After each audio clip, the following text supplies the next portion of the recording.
अच्छा, इसके जो क्वेश्चंस हैं एक नजर आपने खुद देखनी है। आपके पास जो मैंने आपको चैप्टर भेजा है उसमें ना मैंने ये क्वेश्चंस हर फेज के अलग अलग करके दिए। तो ये पिछले फेज के ये क्वेश्चन है, टोटल 7-8 बनते हैं। ये आपने एक दफा प्रैक्टिस जरूर करनी, ठीक है? हैं ये ICAT की बुक के ही क्वेश्चन, यहाँ से रीड करके पहले इसका एक स्केच बनाना है, फौरन नहीं देखना, क्योंकि थ्योरेटिकल सवाल में सबसे बड़ा मसला यही होता है कि हमने लिखना कितना है। ऑडिट का पेपर मैं बार बार इसलिए एग्जांपल देता हूं कि लोगों की तैयारी बहुत अच्छी होती है, उसके बावजूद भी ऑडिट का पेपर फेल हो जाता है, तो स्टूडेंट स्टिल इस चीज को मानने के तैयार ही नहीं होते कि हमारा पेपर खराब हुआ है। वो कहते पेपर बहुत अच्छा हुआ था। अब उनकी खराबी की ये वजह नहीं कि उन्होंने गलत लिखा है, पेपर में खराबी की ये वजह है कि उन्होंने लिखा ज्यादा है। पेपर में वो डिजाइन या ड्राफ्ट नहीं कर सके कौन सी बात और कितनी बात लिखनी है। अगर किसी भी थ्योरेटिकल पेपर बाकी तो जो लॉ वगैरह है उसमें तो रटा सिस्टम है, मेन जो बड़ा पेपर है, जैसे आगे आप लोग स्ट्रेटेजी सस्टेनेबिलिटी रिपोर्टिंग पढ़ोगे, आगे पेपर आपका एक केस स्टडी का पेपर आ रहा होगा, उसमें सबसे ज्यादा जो बंदा इस चीज के काबिल बन जाए कि मुझसे इतना ही पूछा गया है और वो अपना स्कोप सेट कर ले, तो थ्योरेटिकल पेपर कोई फेल होता ही नहीं है, इतनी ये तैयारी करके जा रहे होते हैं। तो जनाब यहां पर हमने इन क्वेश्चंस को आप देखोगे, मैं ये चाह रहा हूं कि आज हम इसका प्रैक्टिकल पोर्शन ऑलमोस्ट कंप्लीट कर ले, अगर हो गया नहीं तो कल थोड़ा सा रह जाएगा, तो वो करने के बाद फिर हम दोनों के क्वेश्चन कर लेंगे। पिछले दोनों के क्वेश्चन हमने साथ कर लिए थे, और फिर एक दिन आप लोग पिछले दोनों हिस्सों को देकर पहले ये और 3 पिलर आप साथ तैयार कर लो, आज वाला और पिछला, और फिर बाकी जो 2 फेज रह जाएगी उसको तैयार करके ये चैप्टर आपका ओके हो जाएगा। लेकिन ये जो आपको लगता है ना एक जैसा है, एक जैसा ही तो मसला क्रिएट करेगा, फर्क जरूर है। इसके एमसीक्यूज आप लोग ट्राई करोगे ना तो उसमें आपको वो पता चलेगा, अच्छा वो रीजन लिखी होगी और वो पूछेगा बताओ ये एनवायरमेंट की रीजन है, ये सोशल की रीजन है, या इकोनॉमी की रीजन है। तो जब यहां से पता चलेगा तो फिर आपको फर्क डिफरेंशिएट करना भी आ जाएगा। तो ये पहली बात तो ये EAG नहीं है, ESG है, ESG फ्रेमवर्क। इसको सही कर अपने उसके अंदर भी, नोट्सों के अंदर भी सही कर लेना, ESG framework. ESG stand for वही एनवायरमेंट, सोशल और गवर्नेंस। ये वही एज इट इज वही फ्रेमवर्क है जो S1 में बताया गया, यानी IFRS स्टैंडर्ड 1 में जो बताया हुआ सस्टेनेबिलिटी का स्टैंडर्ड 1 है, ये सारा एज इट इज वही है। हाँ, यहां पर बेहतर लिखा हुआ है, यहां पर थ्योरेटिकली बताया गया है ना, वहां पर न्यूमेरिकली बताया जाता है, वहां पर बिजनेस के एग्जांपल देकर पढ़ाया जाता है, यहां पर आपको जर्नल एग्जांपल देकर पढ़ाया जाएगा। तो यहां पर फायदा ये हमें होगा कि FAR2 का भी स्टैंडर्ड काफी हद तक समझ लगेगा। अब ESG का मतलब ये होता है कि इस फ्रेमवर्क का क्या मतलब होता है, एक बाउंड्री। फ्रेमवर्क का क्या मतलब है, एक बाउंड्री बता दी गई है आपको कि भाई इस बाउंड्री में जो जो चीजें हैं आपने जरूर कंसीडर करनी है। अब आपने सस्टेनेबिलिटी, वो कहता है सबसे पहले आपकी 3 टाइप की सस्टेनेबिलिटी के लेवल्स हैं। एक है मैक्रो, मेसो और माइक्रो। मैक्रो का मतलब है all over the economy, all over the country, all over the world sustainability को कंसीडर करो। मैक्रो का क्या मतलब है, आप पूरी दुनिया की या पूरे मुल्क की GDP पे देखो, उनके ह्यूमन रिसोर्सेज देखो, ह्यूमन डेवलपमेंट देखो, तो मैक्रो लेवल का पर आपने सस्टेनेबिलिटी में क्या है, एनवायरमेंटल इशू देखो, सोशल इवल्स को देखो, गवर्नेंस स्ट्रक्चर देखो। तो अगर आप ओवरऑल ग्लोबल लेवल पे देख रहे हो, कंट्री लेवल पे देख रहे हो, तो क्या है मैक्रो। मेसो क्या होता है, इंडस्ट्री लेवल पे देखना। मेसो क्या होता है, एंटिटी लेवल पे देखना, इंडस्ट्री लेवल पे देखना, कंस्ट्रक्शन इंडस्ट्री किधर जा रही है, क्या इसकी वजह से कोई एनवायरमेंटल इश्यू तो नहीं हो रहे। पावर इंडस्ट्री मतलब मैन्युफैक्चरिंग इंडस्ट्री, या कोई ऐसा मैन्युफैक्चरिंग प्लांट जिसकी वजह से कोई एनवायरमेंटल इश्यू हो सकते। और माइक्रो क्या होगा, इंडिविजुअल लेवल पे देखो। इंडस्ट्री लेवल का मतलब क्या हुआ, पूरी कंस्ट्रक्शन इंडस्ट्री। और माइक्रो लेवल क्या होता है? एक बिजनेस। अब आप मुझे बताएं, सस्टेनेबिलिटी फ्रेमवर्क, ईएसजी फ्रेमवर्क हमारा जो है वो किस पर अप्लाई होगा? मैक्रो पे, मैसो पे या माइक्रो पे? हम जो किस चीज को ज्यादा स्टडी करेंगे, किस पे पढ़ना चाहिए? मैक्रो पे तो हम पढ़ेंगे नहीं। माइक्रो बेसिकली इंडिविजुअल लेवल होता है, और क्या देखेंगे? मेन मैसो लेवल, इंडस्ट्री लेवल पे। आप किसी एक बिजनेस का ऑडिट करने जाओगे ना, तो आप देखोगे कि अच्छा यार, इस इंडस्ट्री के लेवल पर क्या क्या प्रॉब्लम्स होते हैं। वो प्रॉब्लम्स उस एक बिजनेस के अंदर ढूंढने की कोशिश करोगे। जैसे एक कंस्ट्रक्शन इंडस्ट्री है, आप कहते हो अच्छा इसमें ना ये मसाइल हो सकते हैं, यहां पर वो ठेकेदार 2 नंबरी लगा सकते हैं, यहां पर ये ठेकेदारी की 2 नंबरी किस में कवर होगी? एनवायरमेंट में, सोशल में या गवर्नेंस में? सोशल में भी हो सकती है, गवर्नेंस में भी हो सकती है, क्योंकि गवर्नेंस स्ट्रक्चर भी इसमें हो सकता है। अब कंस्ट्रक्शन इंडस्ट्री का एक बड़ा नुकसान क्या है? दरख्त काटे जा रहे हैं। ये कहां पर, ये कौन सा इफेक्ट हो रहा है? हमारे एनवायरमेंटल इश्यूज आ रहे हैं। वहां पर सेवरेज सिस्टम ठीक नहीं है, एनवायरमेंटल इश्यू भी आ सकते हैं, सोशल भी आ सकते हैं। तो वो कहता है कि ये फ्रेमवर्क हमें 3 लेवल पे जाकर सिखाने की कोशिश कर रहा है, मैक्रो, माइक्रो, मैसो। अब हमारा जो सारा सवाल होगा इर्द गिर्द वो सारा मैसो के रिलेटेड ही होगा। अब इसमें सबसे पहले हमारे पास आ गया macro. Measurement operates at the scale of nation या globe, focusing on board indicator such GDP खराब हो रही है, तो हम कहेंगे अच्छा यार इसमें सस्टेनेबिलिटी के इश्यूज आ सकते हैं। किसी मुल्क की जीडीपी अगर खराब होगी ना, हम ऑडिट करेंगे ना, तो हम ये देखेंगे जरूर, एनवायरमेंटल इश्यूज भी देखेंगे उस मुल्क के, क्योंकि जिस मुल्क की ये 3 चीजें स्ट्रांग है ना, वो कैसे हो सकता है गरीब मुल्क को, कैसे उसकी जीडीपी कम हो सकती है? कि ह्यूमन डेवलपमेंट इंडेक्स क्या मतलब होता है? पर कैपिटा इनकम देखना, एक बंदे की मेयारे जिंदगी पर क्या असरदार हो। Ecological footprint to assess national and global sustainability trend. अब एग्जांपल दी हुई है, United Nation sustainable development serve as a prominent framework at this level, offering set of global targets, indicators and guide measure progress। इसका मतलब यह है कि overall United nation ने लोगों को कहा है कि भाई इन इस चीजों पे काम करें, और वो लोग करते भी हैं, सिवाय ट्रंप के। वो कहते हैं ना कि जो यूनाइटेड नेशन है ना, बेसिकली ये गरीबों को दबा के, यानी जो अंडर डेवलप्ड कंट्रीज हैं, ये उनको कहता है ये नहीं करना, ये नहीं करना, ये नहीं करना। अदरवाइज हमारे मुल्क के अंदर एक दफा एक लड़की को ऐसे ही ना किसी ने कहा जी गोली मारी गई है, मलाला यूसुफजई का नाम आपने सुना होगा।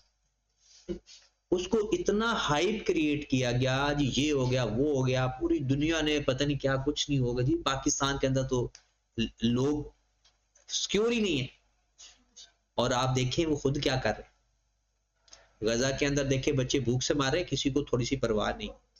अभी ये वेनेजुएला में देख लो कि उन्होंने क्या किया है, किसी भी मुल्क के आप घर में जाकर आप किसी, और क्या इल्जाम क्या लगाया जाता है जी, मनशियात का बिजनेस करते हैं।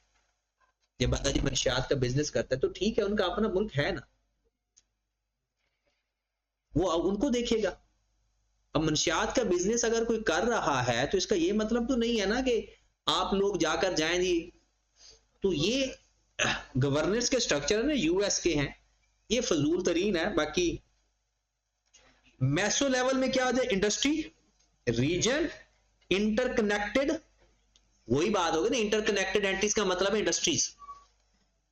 उसके बाद माइक्रो लेवल पर क्या आ जाएगा, इंडिविजुअल एंटिटी इंक्लूडिंग उसकी प्रोडक्ट या सर्विसेज।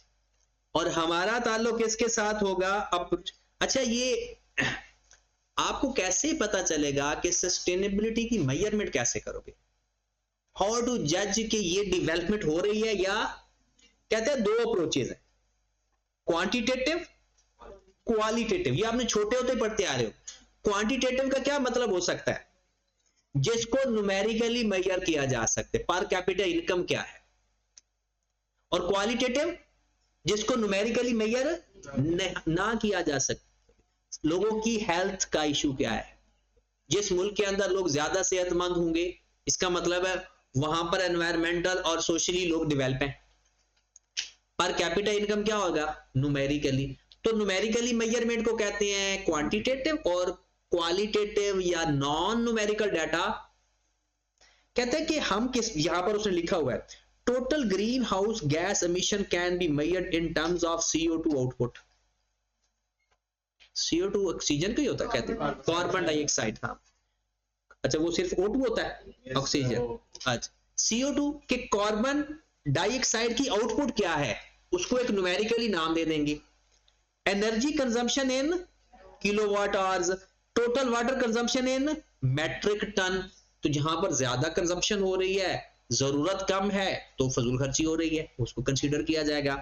और क्वालिटेटिव कैसे होगा? सर्वे करके, इंटरव्यू करके, फोकस ग्रुप्स, एंथ्रोग्राफिक्स, फोटोग्राफ, ड्राइंग्स या ऑडियो वीडियो इमेजेस में, जिसमें न्यूमेरिकल डाटा इस्तेमाल। अब वो कहता है कि अच्छा मैयर कौन सा है, न्यूमेरिकल या क्वालिटेटिव या क्वांटिटेटिव? आपके ख्याल में कौन सा बेहतर, क्वांटिटेटिव या क्वालिटेटिव?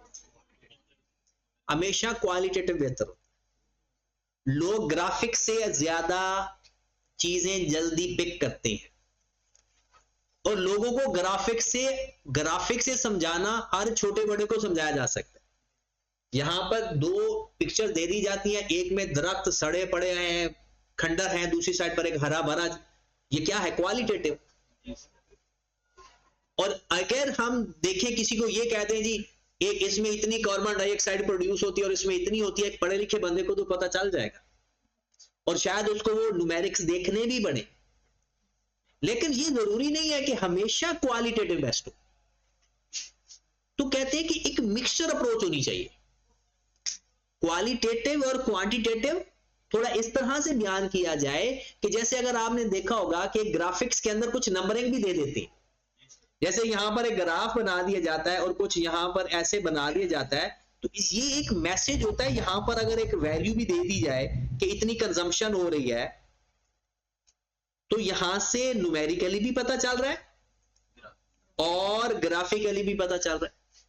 तो वो कहता है कि जो which approach is better, a mixture method approach integrating both data is often considered more effective.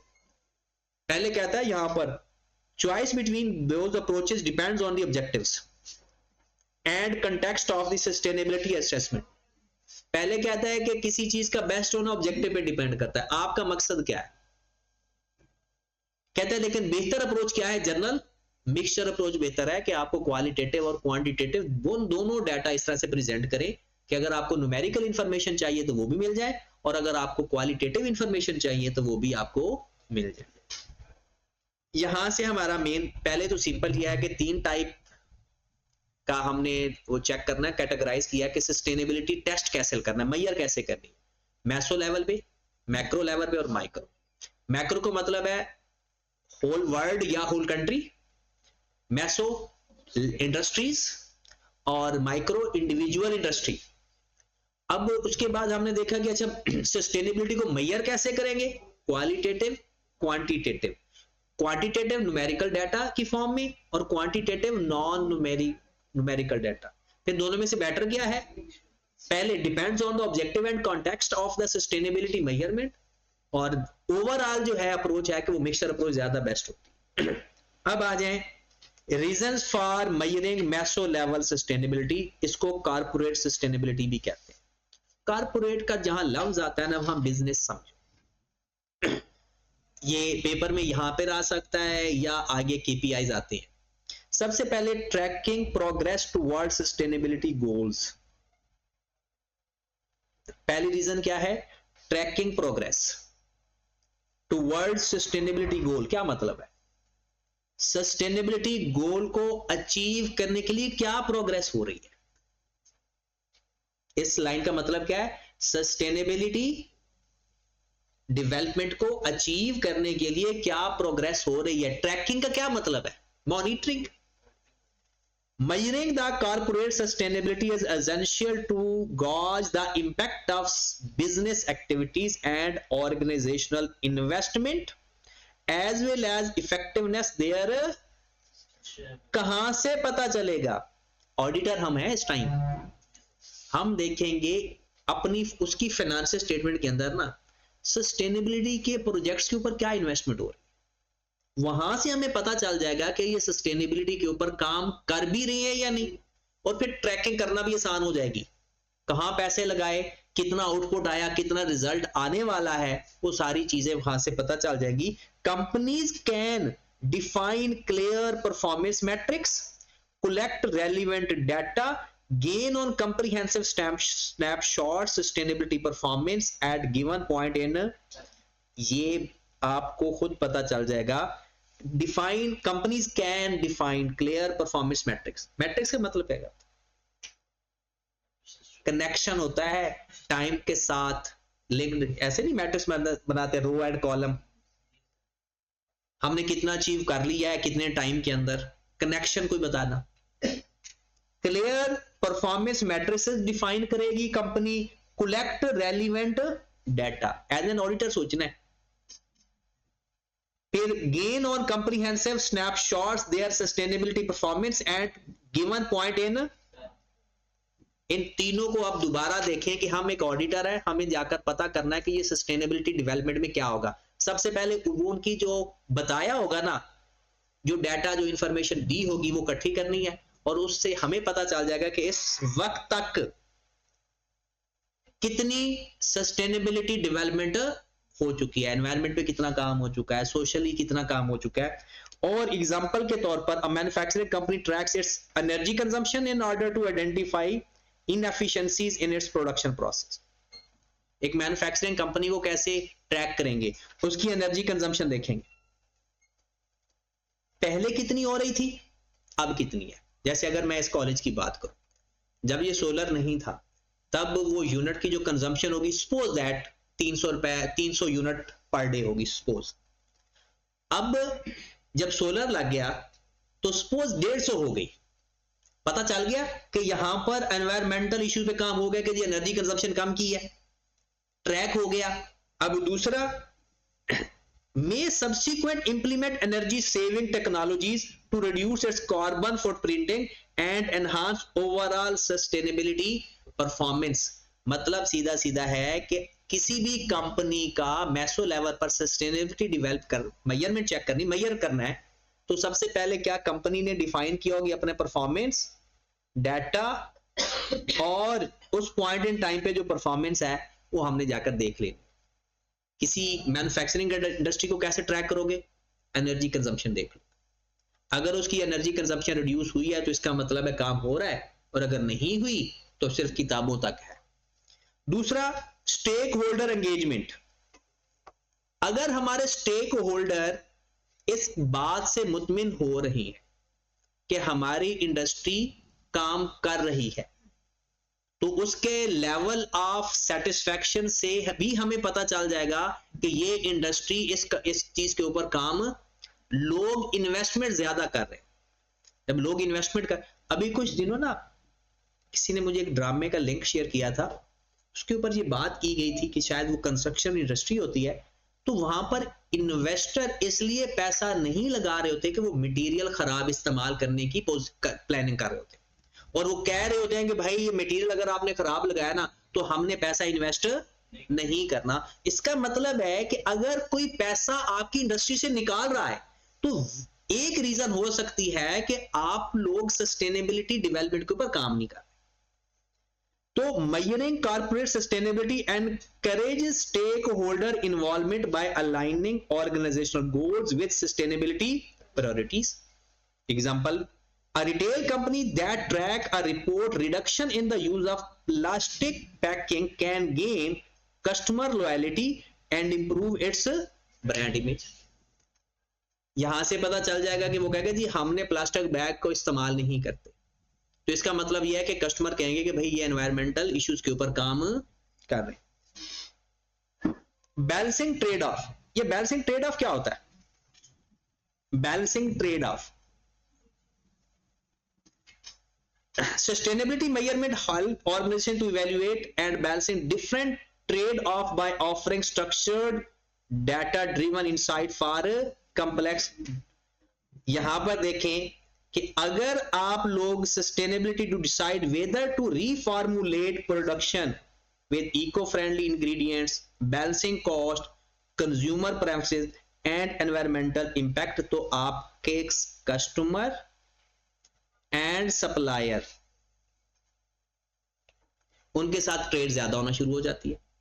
Balancing of का मतलब ये होता है कि बैलेंसिंग ट्रेड ऑफ कि आप अपनी जो चीजें हैं वो जो एनवायरमेंट को इफेक्ट करती हैं या सोशली गलत हैं या गवर्नेंस सही नहीं है, उनका सिस्टम स्ट्रक्चर खराब है, तो उनको आप निकाल के नई चीजें ऐड कर रहे हो। मतलब अपनी जो इशू वाली चीजें हैं वो रिड्यूस कर रहे हो और अपनी जो ऑर्गेनिक चीजें हैं वो चीजें आप इंक्रीज कर रहे हो। अगर यहां पर देखो ना, Unilever uses sustainability matrix to decide whether to reformulate. Reformulate का मतलब क्या है? आप दोबारा तश्कील दे रहे हो, आप दोबारा चीजें सही कर रहे हो।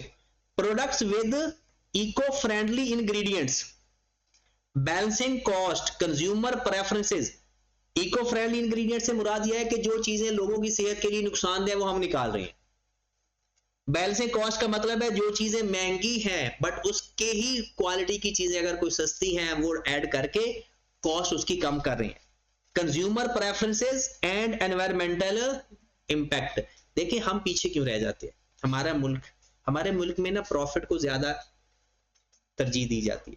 कहता है भाड़ में जाए सेहत लोगों की, भाड़ में जाए लोग। हमें इंडिविजुअल लेवल पे प्रॉफिट होना चाहिए, जिसकी वजह से आज तक हमारे मुल्क की मोस्टली जो खास तौर पर खाने पीने की कंपनीज है ये आगे नहीं बढ़ सकी। बाकी बड़ी हैं, पाकिस्तान के अंदर जो पेंट की कंपनीज है वो बहुत आगे गई हैं। वो अभी भी पाकिस्तान 40 से 50 मुल्कों के अंदर हमारे मुल्क का पेंट एक्सपोर्ट होता है। उसके बाद खाद वगैरह में भी है और काफी चीजें हैं जिसमें हम आगे हैं। लेकिन प्रॉब्लम ये है ना कि हमारे यहाँ जो माइंड सेट है ना वो लॉन्ग टर्म नहीं है, शॉर्ट टर्म है। हम ये चाहते हैं आज भी हमारे मुल्क के अंदर इतनी जबरदस्त चीजें हैं, खास तौर पर फ्रूट्स वगैरह, अगर हम इन चीजों के ऊपर एक्सपेरिमेंट करें, पूरी दुनिया को इस तरह से प्रेजेंट करें तो लोग ये पिज्जे बर्गर खाना छोड़ दें। आपको पता है ना कि अगर जो हम चीज प्रेजेंट करेंगे वो ज्यादा ऑर्गेनिक है। जो पिज्जा बर्गर हम खा रहे हैं उसको तो अगर हम एक नेगेटिवली एडवर्टाइज कर सकते हैं, क्योंकि हर बंदे को पता है, कोई भी बंदा, एक भी बंदा ये नहीं कहेगा कि यार ये चीजें सेहत के लिए बहुत अच्छी। हाँ जी, वो एक मैनेजेबल मिकदार में खानी चाहिए तो वो ठीक है। लेकिन आपने ये बिजनेस शुरू कर दिया तो शायद इसलिए इसको फेवरेबल कह रहे हो। अदरवाइज ये सेहत के लिए नुकसानदेही होती है। जो मैदा होता है वो सेहत के लिए नुकसानदेह ही होता है, ज्यादा मिकदार में खाना। और आपको पता है कि जो भी बंदा कोई मोटा ताजा हो जाए तो लोग 90% इसी को गिला कर रहे थे कि यार फास्ट फूड ज्यादा खाना शुरू कर दिया था तो इसलिए फास्टली मोटे हो गए। तो लेकिन ये बात सच है कि अगर आप इस चीज की कंजम्पशन करते रहोगे ना और आप कहोगे आपको कुछ नहीं होता, तो ये बात गलत है। आफ्टर 40 सारे रिजल्ट्स आना शुरू हो जाएंगे, तो फिर आपके पास ना कोई हल नहीं होगा। इसलिए हर चीज बैलेंस के साथ। वो ये मोहम्मद महातीर नाम है, उनसे किसी ने सवाल किया ना कि आपकी इतनी एज हो गई है उसके बाद भी आप काफी हद तक बेहतर है। तो एक तो हमारे लोग एक्टिव हैं, जैसे खान साहब हैं, उनके बारे में कुछ और लोग कहते हैं कि वो क्या इस्तेमाल करते हैं। लेकिन उन्होंने एक बात बड़ी जबरदस्त की कि उन्होंने कहा कि मेरी वालदा ने कहा था कि बेटा जो चीज आपको खाने में पसंद है ना उसको कम इस्तेमाल किया करो, मतलब टूट नहीं पड़ना। और दूसरा ये जगह जगह पर ये कहा जाता है, एक कहता है कि अगर आप वैसे सेहतमंद रहना चाहते हो ज्यादा देर तक, आप ये बातें ना आपको बड़ी अजीब लगती हैं, क्योंकि मुझे भी अजीब लगती थी। लेकिन जब आप तकरीबन मैं कहता हूं कि एक 30 की लिमिट्स क्रॉस करते हो ना तो ये रिजल्ट्स आना शुरू हो जाते हैं। ये 30 की एज के बाद रिजल्ट आना शुरू हो जाते हैं, किसी के तो पहले ही आ जाते हैं। हद 30, उसके बाद अगर आप बैलेंस रखना चाहते हो अपने आप को तकरीबन काफी लंबी एज तक, तो उसका सबसे अच्छा हल ये कि रात का खाना थोड़ा कम करो और अर्ली खाओ। 8 बजे से पहले हद, 8 बजे ये एक हद है, वरना 6 बजे, उसके बाद कुछ भी ना खाओ, आप 100% सेहतमंद रहेंगे काफी हद तक। मतलब ये जो आपको प्रॉब्लम्स आएंगे ना, ये मैदा का प्रॉब्लम, जिगर का प्रॉब्लम, कल को वो कहते हैं कि जनाब ये वो नालियां बंद हो गई हैं, दिल के वाल बंद हो गए हैं, फिर सारा कुछ ठीक रहेगा। लेकिन ये हमारे लिए मुमकिन नहीं। हम लोग खाते ही रात को और खा के फिर सो जाते हैं, वही ना 2 बजे 3 बजे। फिर वो कहते हैं कि पाकिस्तान के अंदर ना जवान लोगों के अंदर ना हार्ट अटैक की रेशो बढ़ गई है। वो ऐसी बढ़ती है, हम लोगों ने अपने आप के साथ जुल्म भी बहुत करते हैं। चले आगे, मीटिंग द रिक्वायरमेंट। वो इधर बैलेंसिंग ट्रेड ऑफ का मतलब ये होता है कि अच्छी चीजें ऐड हो रही हैं और बुरी चीजें निकल रही हैं। मीटिंग द रिक्वायरमेंट, अगर आप सस्टेनेबिलिटी रिक्वायरमेंट मीट कर रहे हैं, इसका मतलब है सही जा रहे हैं। मेन क्या है, हमने ये देखना है मेजरमेंट। मेजरमेंट का मतलब है ये देखना कि ये सस्टेनेबिलिटी किस हद तक परफॉर्म हो रही है। अगर requirement tracking the sustainability KPI की performance compliance with the increasing stringent regulation and avoid potential fines and penalties। कहता है अगर आप पेनल्टी से बच रहे हो, आपको पेनल्टीज नहीं पड़ रही। अभी आपको ये समझाना इसलिए भी मुश्किल होता है क्योंकि आप ऑडिट तो कर नहीं रहे। जब आप ऑडिट कर रहे होते हैं ना, ये सारी बातें वहां पर इंप्लीमेंट कर रहे होते हैं। आप फाइनेंशियल स्टेटमेंट देखो, वहां पर फाइन पेनल्टी के नाम से एक डाटा आ रहा है, तो आपका दिमाग उधर नहीं जाएगा कि अच्छा सस्टेनेबिलिटी रिपोर्ट में ये चीजें आएंगी, क्यों इन्हें फाइन हुआ, क्यों पेनल्टीज हुई। और अगर पेनल्टीज कम हो रही हैं, इसका मतलब सस्टेनेबिलिटी डेवलपमेंट हो रही है। और अगर पेनल्टीज बढ़ रही हैं या पेनल्टीज वैसे की वैसे आ रही हैं, इसका क्या मतलब हुआ। लेकिन हमारे यहाँ ना नजर नहीं आता। हमारे यहाँ वो कहता है ना, वो सारा काम रिश्वत के हिसाब से हो जाता है और रिश्वत को मिसलेनियस एक्सपेंसेस के नाम से शो कर दिया जाता है। इंप्रूव्ड कम्युनिकेशन, कम्युनिकेशन का मतलब होता है इंफॉर्मेशन का तबादला। Measuring sustainability or reporting the result enable organization to effectively communicate their sustainability goal, their achieve tangible benefits to their diverse stakeholder। कहता है ये सारी मेजरमेंट केस में आ जाती है, मैसो लेवल पर आती है। सबसे पहले ट्रैक करना, फिर उसके बाद दूसरा क्या था, स्टेक होल्डर को एंगेज करना, तीसरे नंबर पर balancing trade off, meeting the requirement और इंप्रूव्ड कम्युनिकेशन। ये सवाल हमें कहीं ना कहीं कभी ना कभी जरूर 4-5 नंबर का पूछा जाएगा। आपने सिंपल 1-2 लाइनें लिखनी है और उसकी एग्जांपल के तौर पर लिख देना है, ठीक है, वरना उतना ही काफी हो जाएगा। उसके बाद है ईएसजी फ्रेमवर्क क्या है। पहले इसने हमें ये बताया गया है कि ईएसजी फ्रेमवर्क में लेवल कौन से है। फिर उसने हमें बताया है कि ईएसजी फ्रेमवर्क एक्चुअल में क्या है, एनवायरमेंट है, सोशल है और गवर्नेंस है। कहता है ये तीनों चीजें हमारे सस्टेनेबिलिटी पिलर को कायम करती हैं। अगर इनमें से कोई एक चीज भी ऊपर नीचे हो जाए तो हमारा पिलर खराब हो जाएगा। वो जो उसने हमें वो पिलर की एक इवन की तस्वीर बनाकर दिखाई थी कि यहां पर उसने सस्टेनेबिलिटी रखा था, यहां पर 3 पिलर रखे। कहता है कि अगर इन तीनों में से कोई एक पिलर भी खराब हो गया ना, तो आपकी ये जो सस्टेनेबिलिटी की रूफ है ये डिस्टर्ब हो जाएगी। और इसके अंदर इससे होगा क्या, ये 5 चीजें हैं। Promoting transparency, meeting investor expectations. ये क्या चीज आ रही है भला, ईएसजी फ्रेमवर्क पर के बेनिफिट्स हैं कि अगर आप ईएसजी फ्रेमवर्क को फॉलो करोगे, उस हदूद में रहोगे, उसकी बातें मानोगे, तो promoting transparency, meeting investor expectation, building brand loyalty, ensuring regulatory compliance, strengthen risk management. ये तो वहां पर भी यही बेनिफिट थे और यहां पर भी यही बेनिफिट। अब ये लास्ट हमारे पास है measuring sustainability using ESG framework, और यहां से आपका क्वेश्चन बनता है मोस्ट ऑफ द केसेस, क्योंकि बाकी तो रट्टा है। पहले है कि 3 लेवल के आपके वो है सस्टेनेबिलिटी मेजर्स, मैसो लेवल, मैक्रो और माइक्रो।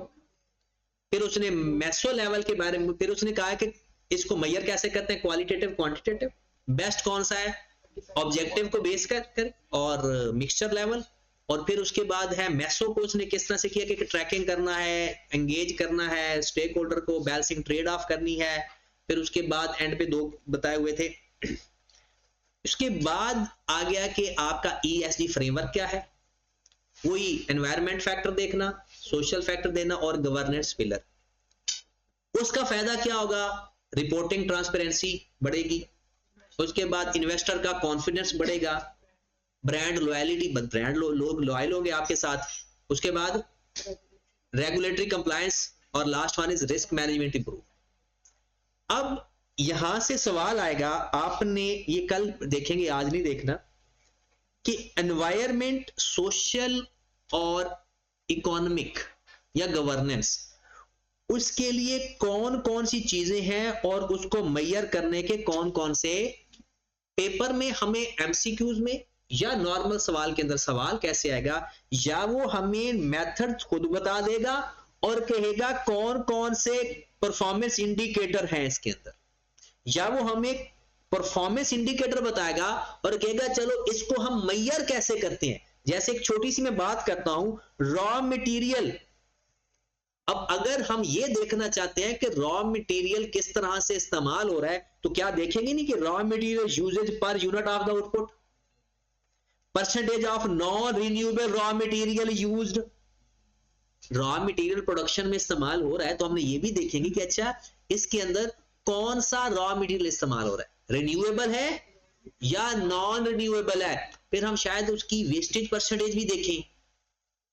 अब अगर आपने एनवायरमेंटल पॉलिसीज देखनी है तो क्या क्या देखना पड़ सकता है आपको, क्या, पहला, does the company publicly publish, follow an environmental policies and indicate where it can be accessed, yes or हम देखेंगे क्या कंपनी ने सबको बताया हुआ है कि भाई हमने ये कर रहे हैं।